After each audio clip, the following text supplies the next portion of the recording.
believe we are rolling. Okay, this is an interview, Maxwell Lane, Cambridge, New York. It is the 24th of August 2014, 2012, man. 2012.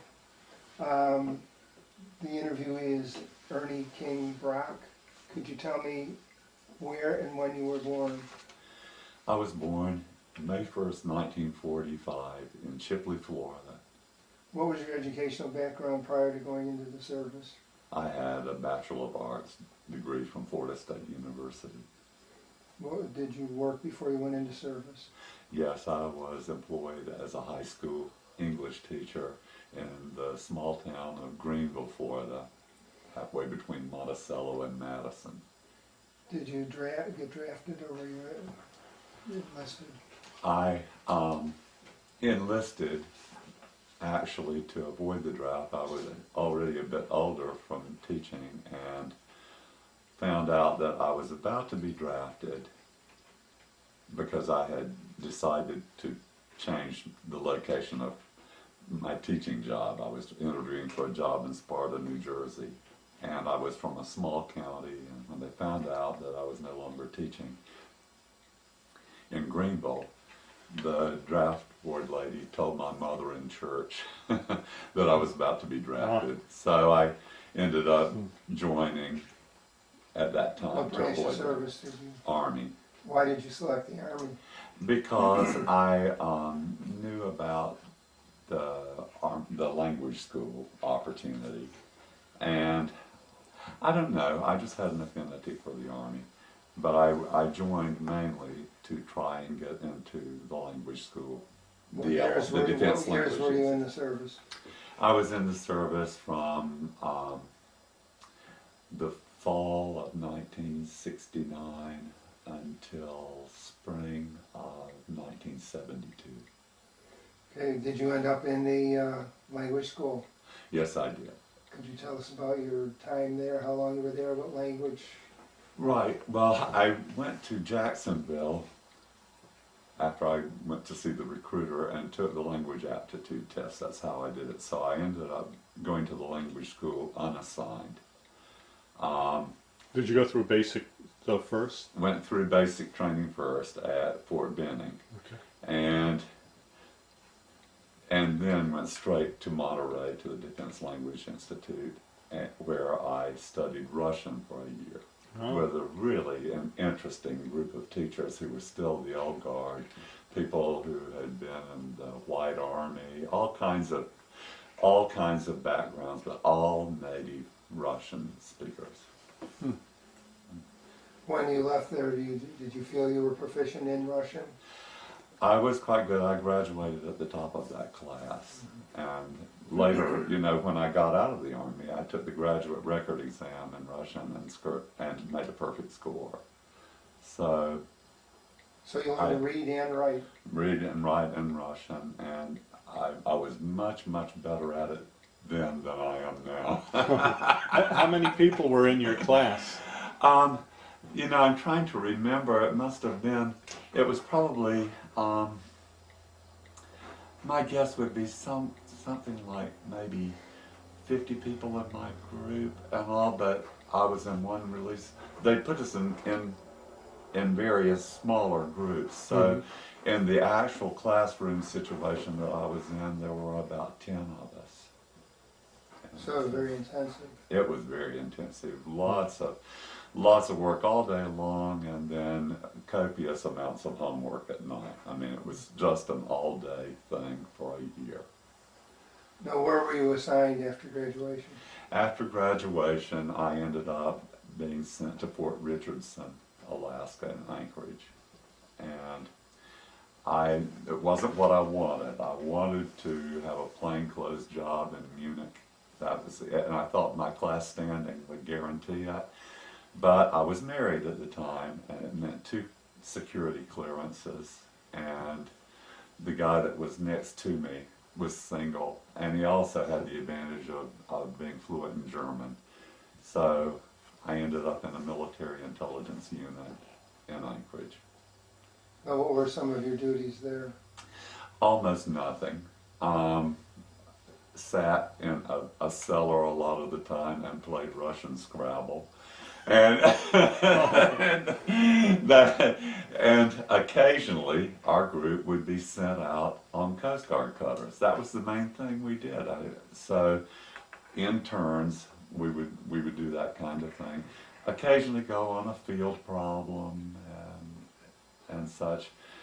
I failed to mention that after I went to the language school, I was sent to Killeen, Texas, to learn how to be an interrogator. And most of us had been through interrogation training. Was this with the CIA or through the Army? Or? Through the Army. It was just the military intelligence unit. Okay. And almost every one of that unit had been through interrogator training. Was there waterboarding that was taught? No, in those days, I mean, that was, you know, there was no mention of any kind of thing like that. It was exactly the opposite approach. It was all mostly psychological approaches that we were taught. Could you tell us about some of your experiences while you were in Alaska, assigned to the Coast Guard? Well, this is just one incident, and that's probably the reason for this interview, because, as you know, we've spoken about this before. And well, there were two incidents. The one about the sailor, Russian sailor being right, but this was all on one trip. Oh yes, okay, And that's right. when it came my turn to go out on a Coast Guard cutter, this was in the winter of 1972, and I wish my memory were better. I can't remember whether it was January or February, but it was, you know, early in the year in 1972. And I was supposed to go aboard the Coast Guard cutter Storis, just on patrol. That's what the Storis was doing at that time. It was it actually was the first commissioned Coast Guard cutter, the Storis was. And I think it was commissioned in 1942. But by this time it was being employed just for going in the Bering Sea and checking on fishing treaties and boarding Japanese and Russian vessels. And so, since our group were all Russian linguists, they would send us out on Coast Guard cutters. Now, what rank were you? At the time I was in E-5. And when I went on board the Storis, I wore no uniform. I was supposed to pretend that I had no military connection. I went on board with a fisheries agent from Anchorage, whose first name was Wayne. I can't remember his last name.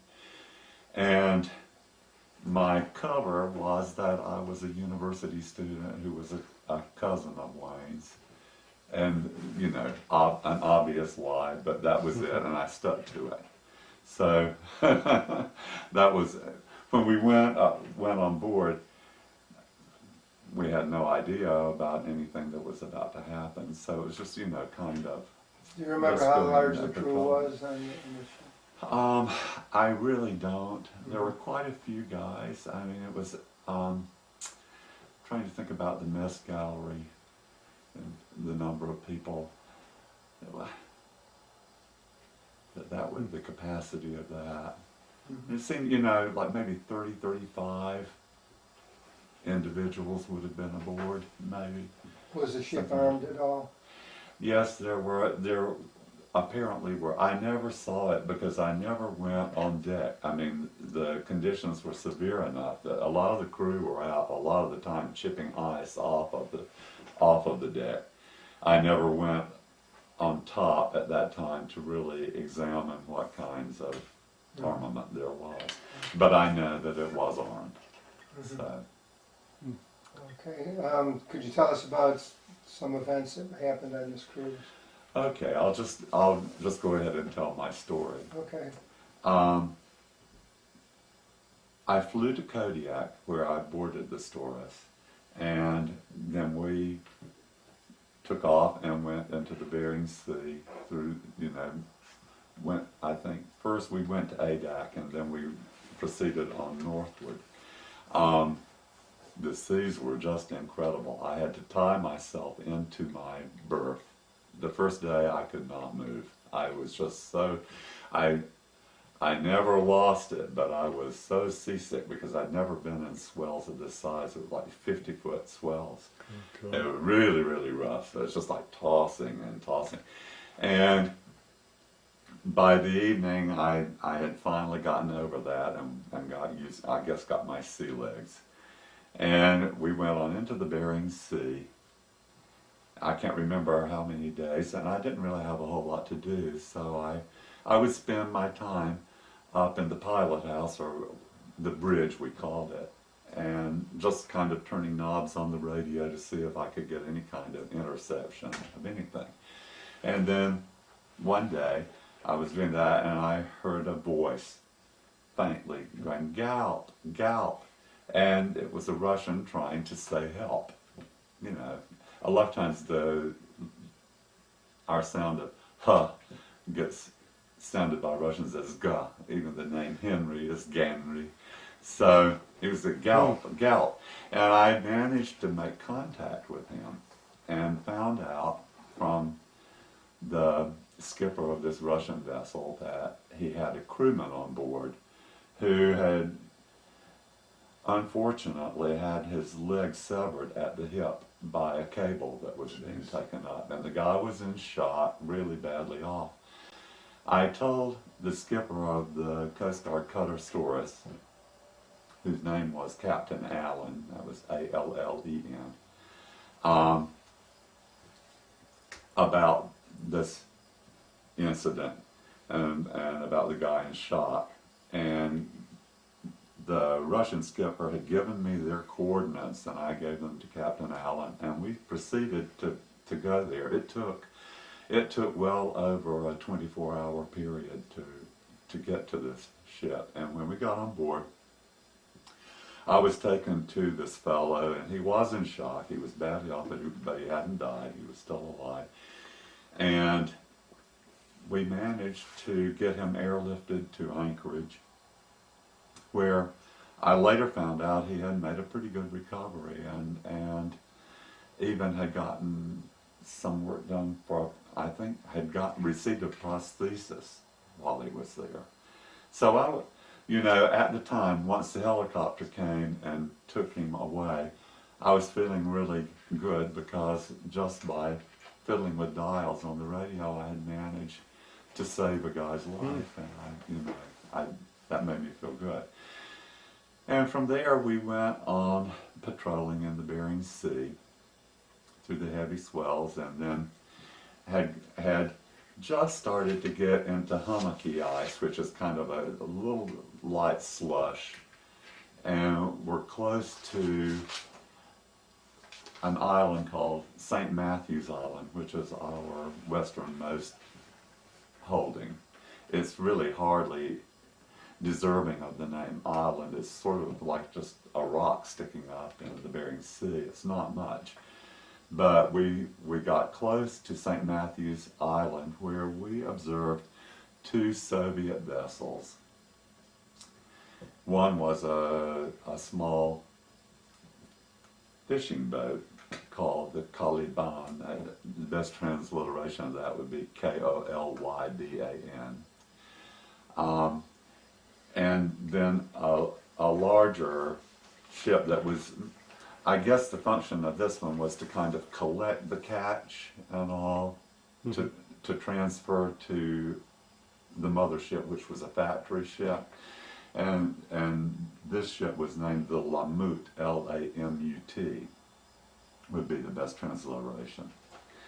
And what was going on is that the little catcher boat, the fishing boat, was transferring herring to this larger collection vessel. And that is considered a fisheries activity. Our contiguous fisheries zone at the time, and I assume this is probably still true, was 12 miles. And this activity was taking place 11.9 coast of St. Matthews Island, inside our contiguous fisheries zone. My personal feeling was it was just a matter of inattention on part of the Russian vessels. They were close enough to 12 miles off the coast of St. Matthews to indicate that they knew they should be outside the zone, and I think they had just drifted and were not thinking that much about it. Of course, the activity drew quick attention from Captain Allen and the first officer, whose name I cannot remember.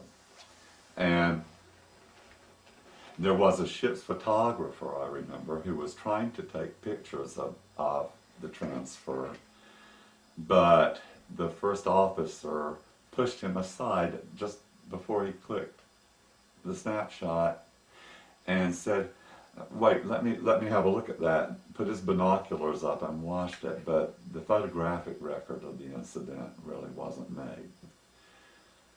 But they determined that this activity was happening inside our fisheries zone and decided that we should board the Russian vessels. And when that decision was made, I offered my opinion about the way we should behave when we board. I warned Captain Allen and the first officer that if we went on board these vessels, the first thing they were going to do was offer us all kinds of hospitality. It's a Russian custom called sol chlieb, salt bread, that's common in lots of cultures, or gostoprimstvo, which is like roughly hospitality. And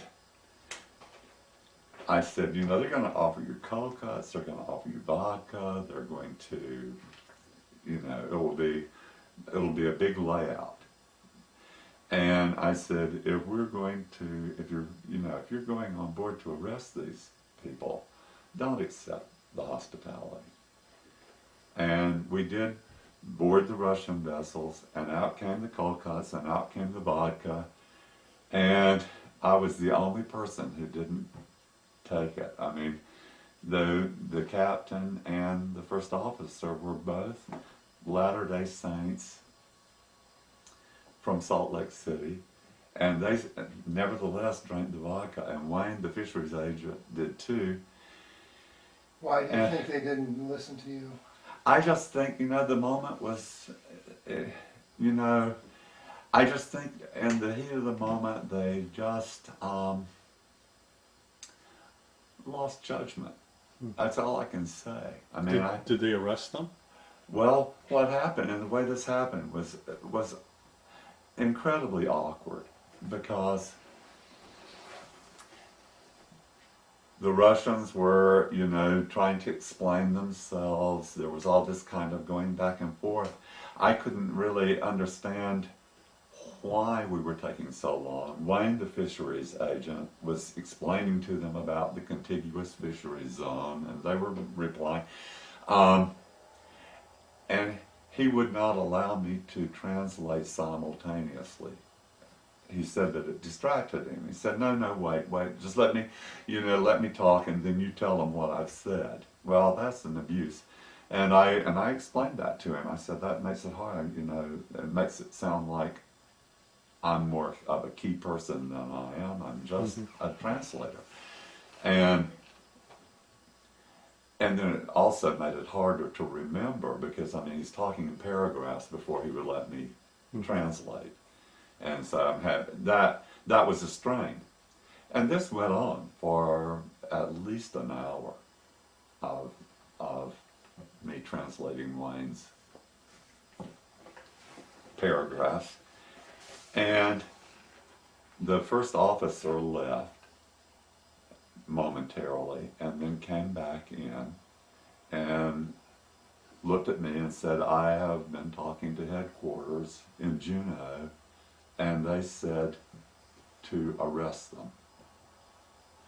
And so I looked at the Russians, and I said, к сожалению, вы под арестом. You're under arrest. And they went wild. I mean, it was like they were trying to put their cigarettes out on our arms. It was a frantic situation. You know, and I think made more so by the fact that the hospitality had been accepted, and then it was tremendously bitter. They, you know, they were making their attempt to impress the Coast Guard officers, and I think they thought they were doing pretty well. And then to have that a cold announcement that they're under arrest, you know, tell them they're under arrest, and so that's how the whole thing started. Well, as it proceeded, I was told to explain to the Soviets that they were to follow us to Adak, and both the little catcher boat and the collecting boat were to follow the tourists back to the island of Adak. And so you were seizing both the vessels? Both vessels were being seized, and the captains on both vessels were taken into custody and put on the Coast Guard cutter.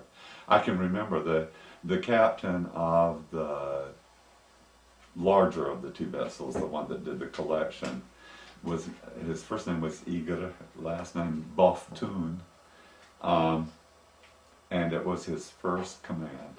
He had not, this is the first time he had been out, so it was really a problem for him. The other guy on the catcher boat, I think that his last name was Artyomov, is what I'm remembering, but I can't. I have articles at home in Florida that I could send to you that do have their names, and so that could be established. But he was the older of the two, and were the younger guys? I mean, the Igor Boftun, I would have said, was probably, he looked to be 25. He was really a young guy. He wasn't much older than I was. And so I immediately felt sorry for him, because I thought, first command and this happens. And later on I found out he was indeed very worried about it, because, he had there were going to be a lot of consequences for him. But they were taken on board the Storis, and finally we were underway to Adak.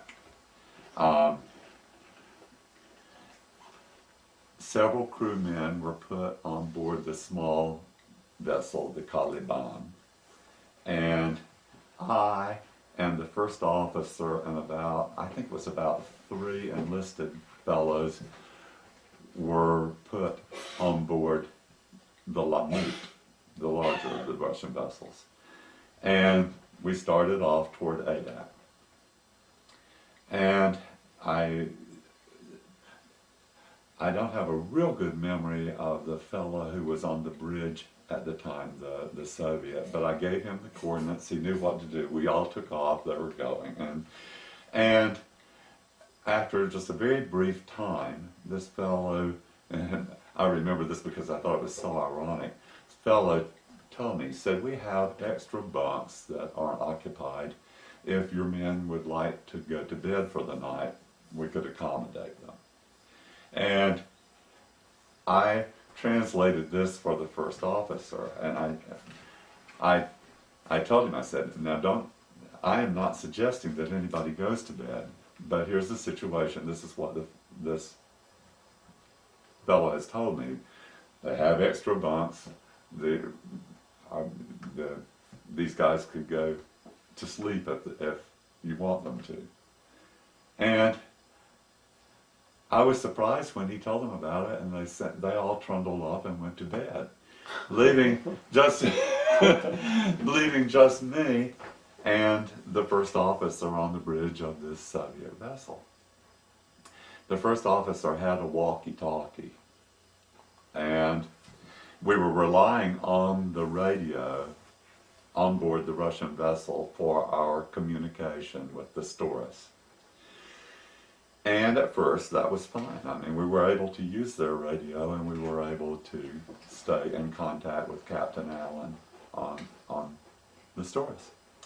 But shortly into this trip, the watch changed. There was a log, a very, very strack Soviet fellow came in and took over the wheel and logged in. He was just a very different kind of person from the original fellow. In And what I- ways was he different?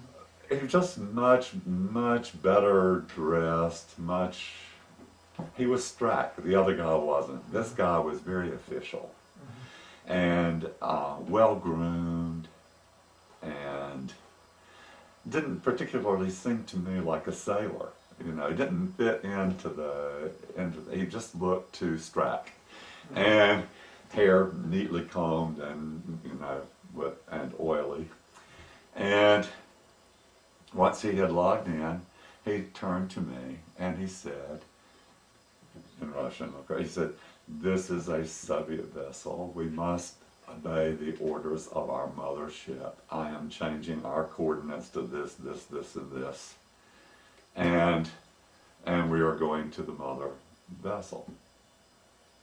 And immediately we turned and changed direction. Well, as you can imagine, we could hear Commander Allen on the radio yelling about this, and the first officer was trying to communicate with him. Well, the Russian electronics were sophisticated enough that all that communication was jammed. There was no way we could be heard on the Storis, obviously, but we could hear Captain Allen. That was it. And so it was a one-way deal by then. And so the Lamut, and I never really knew what happened with the Caliban, the smaller vessel. I don't know. I suppose it was somewhere there too. I don't know, but it was the Lamut that I was on, and we were going toward this mother vessel in a completely different direction from Adak. And the Coast Guard cutter started doing narrow circles around. I mean, really cutting close. It turned into a sea chase. And with Captain Allen, repeatedly commanding the Lamut to halt, to stop, and of course we just kept going. And this went on for hours, actually. It was a harrowing thing, Lamut was moving at full speed, and the Coast Guard cutter is going around and around. And later I learned that somehow the news media had been alerted to this at the time, and so in all the newspapers in Anchorage and all around the country, my friend Janove that I'm visiting right now, and Karen, Janove said that she read it in the New York Times, and most of the mention was that we were being kidnapped. So the media reports were coming out before the full story was known. They really didn't, So somehow I suppose the Coast Guard cutter had given this information, or radioed it into Juneau, and it got into the media. But after some hours of this chase went on, Captain Allen radioed and said, "Stop or we will open fire." And indeed they did. There was a warning shot over the bow of the Lamut.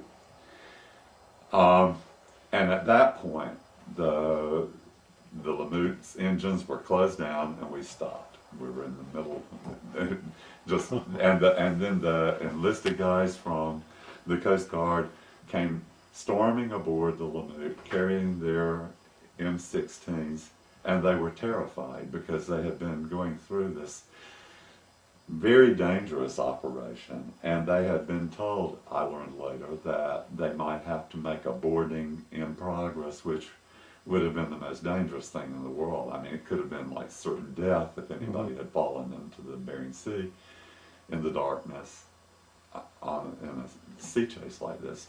So you could see the whites of their eyes. They were really in a panic situation. And so then, the arrest was absolutely fine. The incident was becoming a lot more, just a whole lot more like a conflagration than it had initially been. And the fellow that was so strack, I had assumed by that time was like a political commander. The Russian term at the time would have been politkom.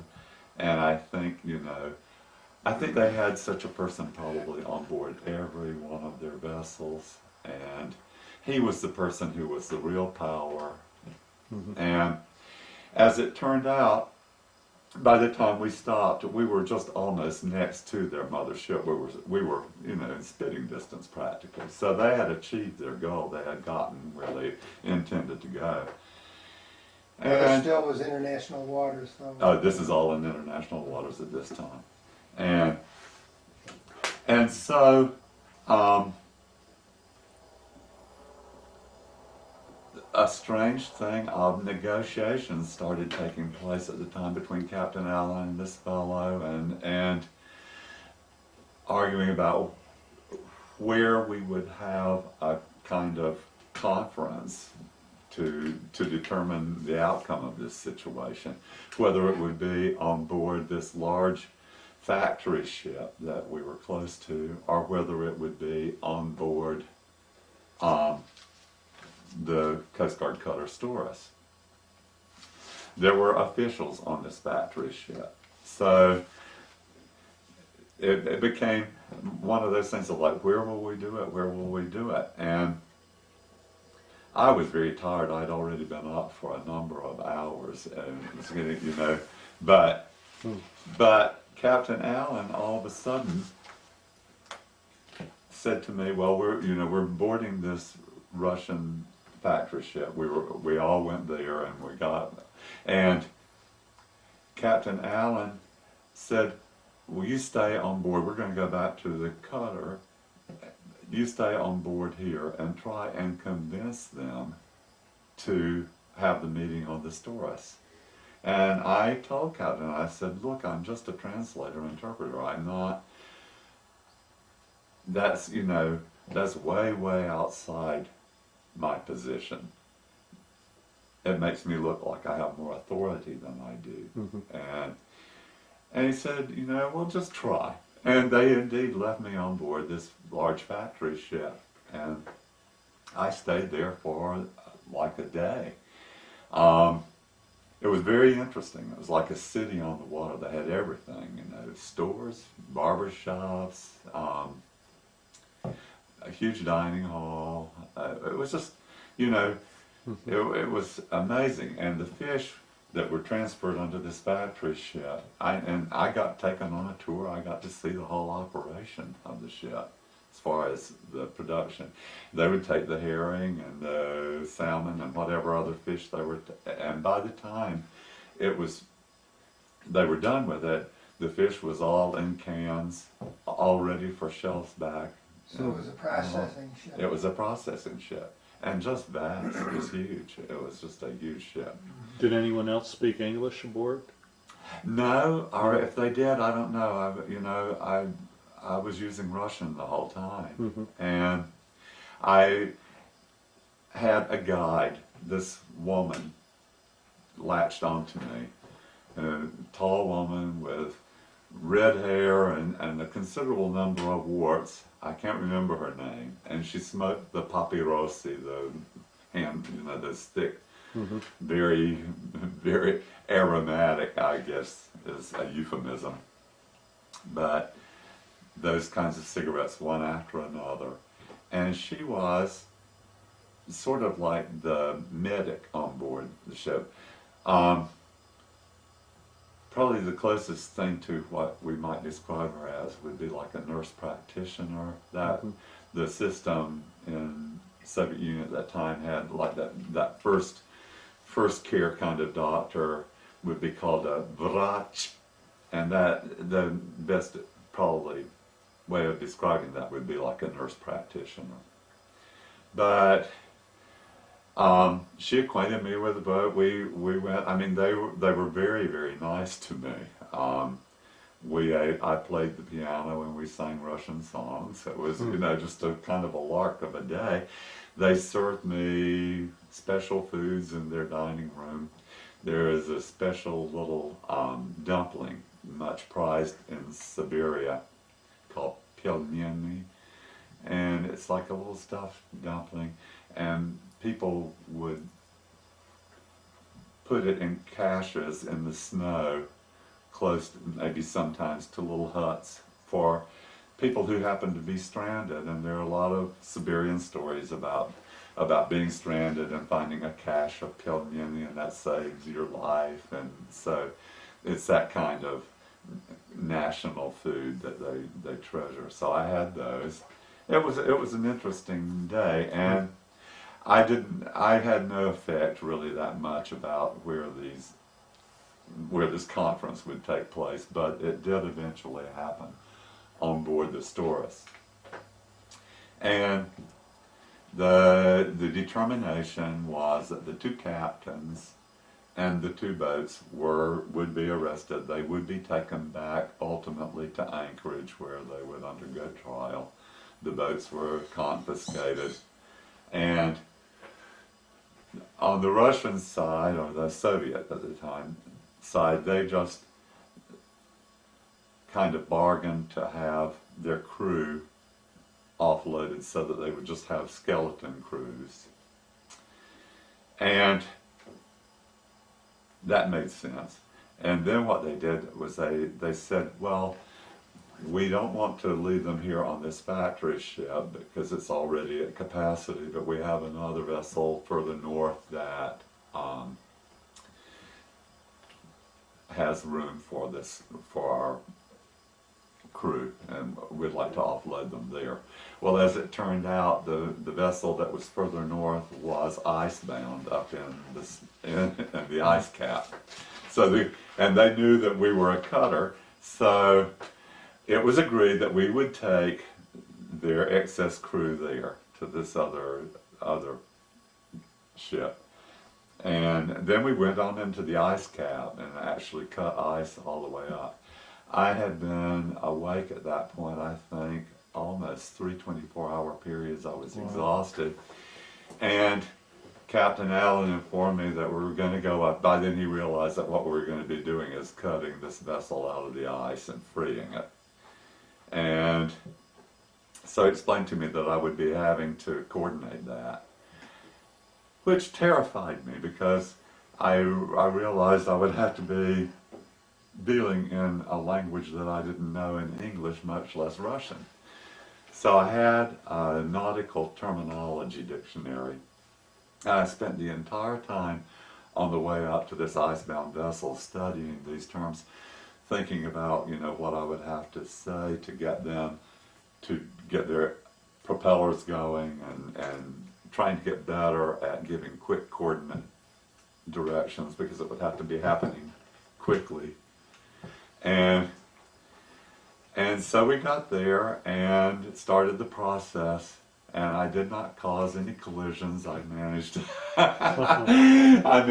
get the ship, to get everything translated so that it would do it, but it was a tremendous pressure. I remember just feeling like I was sweating bullets because it made me so nervous with this close movement of the cutter and the ship, and the Russian vessel would have to do certain operations and turn on their propeller all of a sudden, and it was a complex operation, and I was sweating it, but we succeeded. We freed them, offloaded that crew, and then I went back on board the Storis and stayed with the two Russian skippers as we made our way back, first to Kodiak and then to Anchorage. And most of the time on the way back we watched movies. I did the best I could translating American movies for these two guys and going. When we got back to Anchorage, we were way out of port, and Captain Allen asked me to go on board with the two Soviets, so that they could get some air. And we were so far out that I would never have thought of anybody being able to see us, but long-range cameras captured our pictures, and they were published in the Anchorage paper. And I had been going under this cover. I hadn't even been really using my name with these guys, and some reporter from Anchorage caught up with some of the enlisted men as they disembarked and showed them my picture and asked who I was, and they told, and then they went to the personnel office at Fort Richardson and found out all about me and published my name and who I was and everything else. So any cover that I might have had was blown. And then there was a trial, and I was there for the first day of it. And then I was told to stay at home and not to come out for a couple of weeks. You know, I just had to kind of disappear. Meanwhile, the Russian captains were arrested, the boats were confiscated, and they became the toast of Anchorage. They had a translator there who had Russian background, and they were released to him in a way which I thought somewhat strange. And he, you know, people wined and dined them all over Anchorage, and they were, you know, the public sentiment was definitely on their side, I felt. And I thought that the whole incident was somewhat ill-advised. I thought that being 11.9 miles off of that rock didn't mean a lot. I felt a little bit guilty about the whole thing, though I was not the one who was making any decisions. My conscience was salved a little bit when Igor Boftun told me that if the tables had been turned and that the Soviets had arrested us instead, that the treatment would have been much more severe. I thought that was interesting. But you know, the Coast Guard cutter went in with all glory with 2 brooms on the front, signifying clean sweep. That was their tradition. And it was the 1960s, and the people in Anchorage were not impressed with this arrest. And I think in a way, they immediately vilified the Coast Guard and had great sympathy for these Russians. But at the same time, I was mystified at the fact that they were there going around town, having dinner, being interviewed by the media. And I thought, you know, I thought that very strange, because I certainly didn't see it as being helpful to our image or to anything we were doing at the time. But I stayed in hiding for my 2 weeks, and that was the end of that incident. I had to go report to the base commander when I got back, and I told him basically what I've told you today. Now, how much longer were you in the service? After that incident, I stayed. I was still at Fort Richardson all the way to spring, but the war in Vietnam ended, and my 4-year commitment got reduced. I got an early out because of that. The rest of the time I was in Anchorage was spent, you know, doing ordinary things. I had one situation where I went on a war game north of Galena in Alaska. That was an interesting time. What made it so interesting? I've not told you this story before.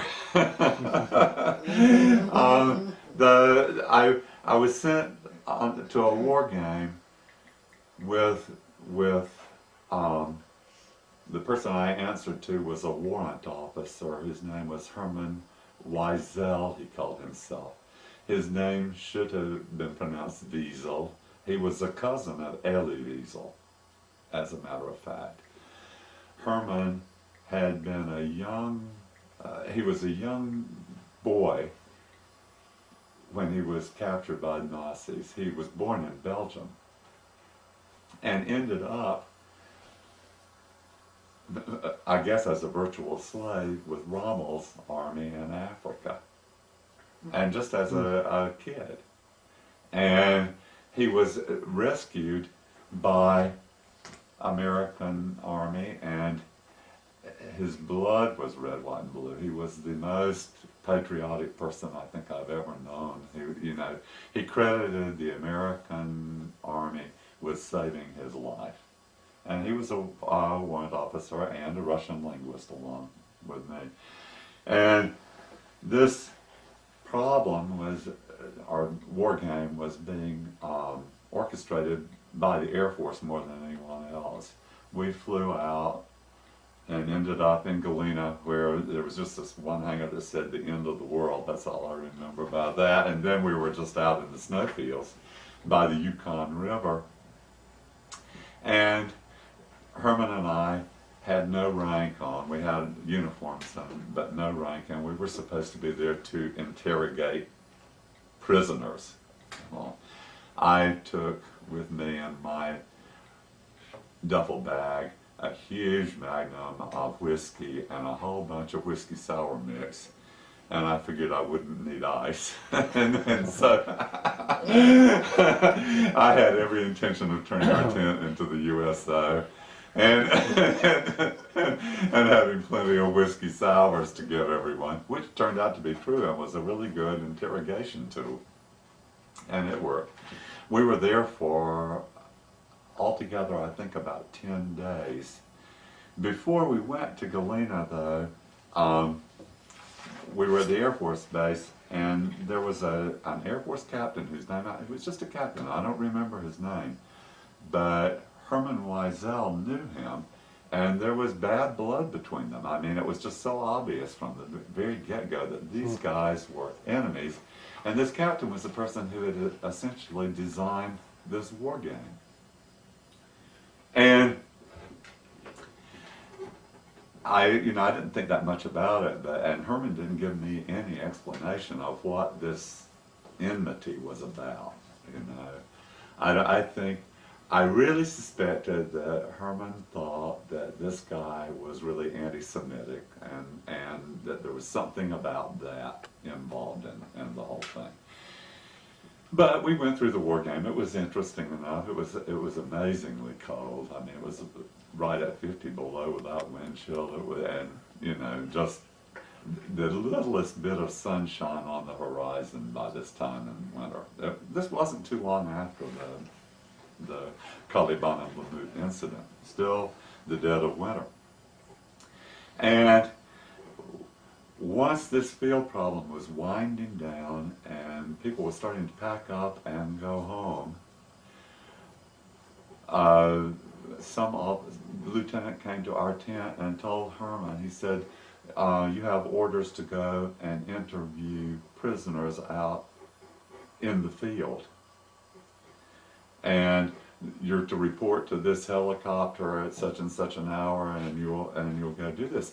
And I looked at Herman and I said, Herman, this is weird, because everything here is closed. This war game is over. It's been stopped. Everybody's leaving. This doesn't make any sense. But Herman said, we have to follow orders, and so we went to this helicopter. We had, fairly decent clothing, but we didn't have snowshoes. We didn't have anything.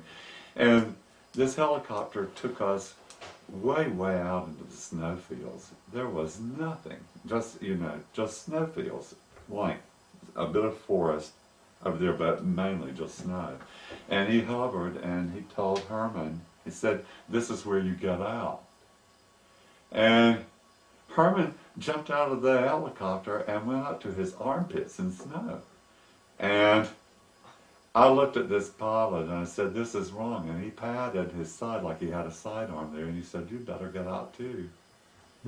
And so I jumped into the snow, and I was up to my armpits in the snow. And my first thought was, this is a very mean, a very cruel joke. I I really had not begun to even think that it would be possible that somebody would just drop us with no provisions and no snowshoes in the middle of these. I had no idea where we were. It was remote. And time passed enough that Herman was beginning to get frostbite. You could see his nose starting to turn. And so I was taking off a glove and holding his nose from time to time and then putting it back on. And we tried to pull ourselves across the snow. And that wasn't very successful. And I began to realize, that the situation was dire. And I thought, this is probably going to be it. They will never find us. We'll be here until snow melt, and then animals will get. I realized that somehow I was with the wrong person at the wrong time. And just in this moment of desperation and realizing that, I saw these tiny, tiny dots, just in the murk, because there was barely any sun on the horizon, and I saw little dots moving along very smoothly, way in the distance. And I realized from their motion that it was somebody on skis, like cross-country skiers. And as cold as it was, I took my jacket off and started flinging it up into the air. I really didn't have much of a hope because they were so small until I didn't think they would see us. But they did, and it turned out to be Canadian Special Forces in their white suits. Mm-hmm. And they actually skied to us and found us. They had no idea we were there. This was just pure good fortune. Wow. And so they discovered they had a tracked vehicle that was coming to collect them. And they said, well, we'll get you in there. And indeed the tracked vehicle came, we squeezed in, there was barely room for us, and they took us to their encampment where they had a tent and a Yukon stove, and they all crowded in real fast. And there was just not room for me and Herman, and he was still having trouble with the frostbite. He was a bit older and not in real good shape. And there was an egg beater helicopter there that was about to leave. I had no idea where it was going. But I said, Herman, we're going to get on board that helicopter. And he said, we don't know where it's going. We don't have orders. We don't, And I said, Herman, we're going to get on board that helicopter because it's life and death. We have to get somewhere that's warm. And I pulled him on board the helicopter, and it flew not too far from where maybe a couple of miles, and landed, and closer to the American encampment. And there, we started then to walk down what was serving as a road, which was just a snow-packed road, that was iced over. And we started walking, trying to get back to our tent. And Herman was really flagging. He was saying things like from the movies, like, you go on, I can't make it. And I'm saying, no, Herman, I'm not leaving you. And a Jeep came down this ice-packed road, and I tried to hail it. It just went right past us. I said, Herman, the next time a Jeep comes by, it's either going to stop for us or it's going to kill me. And so when I heard another one coming, I got in the middle of the road and held my arms out. And it stopped and took us back to the tent, at which time Herman became very effective at getting us onto an airplane and back to Anchorage. And I reported all this to the company commander too. And nothing ever came of it that I know of, except that Herman got riffed. And he was devastated because he was counting on his retirement. Being riffed was the worst thing that could have happened to him. He was married to a very sweet Japanese lady, and he moved back to Japan. I wrote him once, and he never answered. Sounded like they were trying to kill you guys. I think they were trying to kill Herman, and I was just there. And I can't, that's what I decided. my late wife was always furious when she heard this story. You know, it was just. Were you discharged shortly afterward? And I was discharged shortly after, honorably discharged and out. And I, you know, I'd been through enough things, and my Russian language was good. They tried to get me to go to OCS, and I thought in times after that I could have gone back for even more advanced Russian training, and probably would have had a very interesting life doing that. But the situations I had been through made me so cynical that I didn't want to stay in. And so I decided against re-upping and going to OCS. How do you think these things had an effect on your life?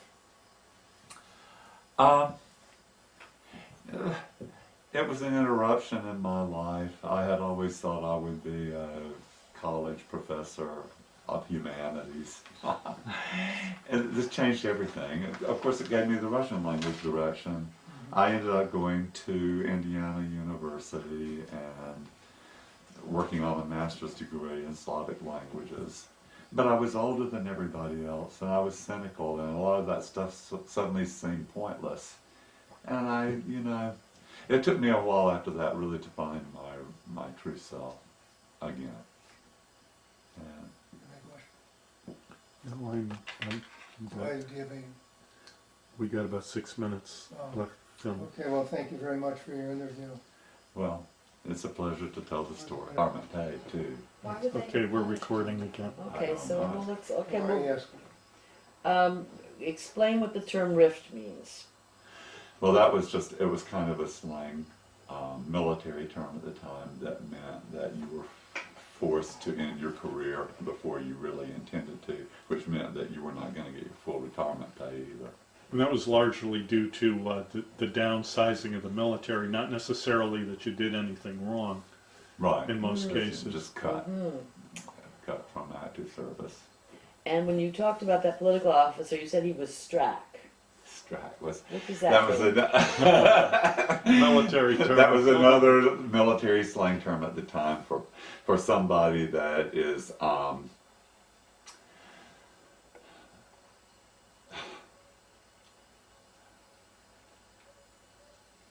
it implies all kinds of things, from having spit polished shoes, the uniform and top shape, all the bases covered as far as being totally military and Just as you assumed that he was the political officer, they must have assumed because you were non-uniform, so on, that you were absolutely CIA. My cover really didn't mean a whole lot, and of course it made a lot of it made them think that I was a lot more than I was. That was because I was just an E-5 It who almost was a seems Russian like the linguist. captain set you up that way. Yeah, it is. It was a little bit that way, and I don't think he thought about it.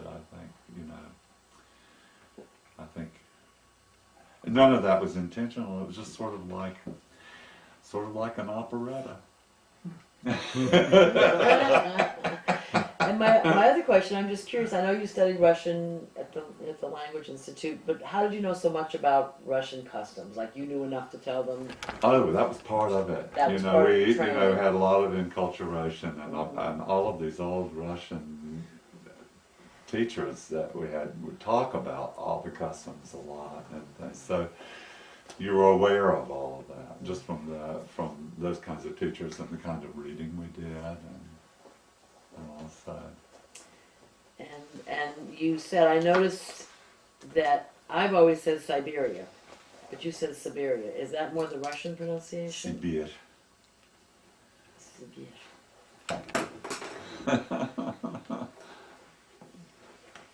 Okay, well, I guess. That's it? Any? No? Okay, well, thank you again. Thank you.